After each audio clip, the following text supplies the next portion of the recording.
Hello guys, இப்போ நம்ம என்ன வீடியோ பார்க்க போகிறோன்னா, இப்போ நம்ம பார்த்தீங்கன்னா இது global skin emote top 10 cobra bundles எல்லாமே நம்மளால் எடுக்க முடியும். ஃப்ரீ காய்ஸ் எல்லாமே. இப்போ பார்த்தீங்கன்னாலே தெரியும். நம்ம இப்போ பார்த்தீங்கன்னா நம்ம கன் ஸ்கின்குள்ளே போகலாம். பார்த்தீங்கன்னா இதுமாதிரி தான் சுற்றிக்கினே இருக்கும்.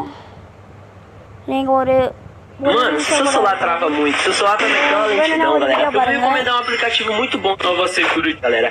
O que Nova Security faz? Ele tira vírus do seu celular, ele aumenta a velocidade do seu celular, ele limpa a memória do seu celular pra estar melhorando o desempenho nos jogos, entre outras coisas, galera. இந்த video பார்த்தோன்னே உங்களுக்கு இனிமேல் தான் காட்டும். நீங்கள் அப்படியே வெளில வராதிங்க, இது கொடுத்து தான் வெளில வரணும். குத்திங்கனாலே உங்களுக்கு காட்டும் எதனா ஒரு கன் ஸ்கின். இதில் பார்த்தீங்கன்னா இப்போ 6 ஸ்கின்னு மட்டும் தான் இருக்குது, மீதி எதுவுமே இல்லை. நம்ம இப்போ பார்த்தீங்கன்னா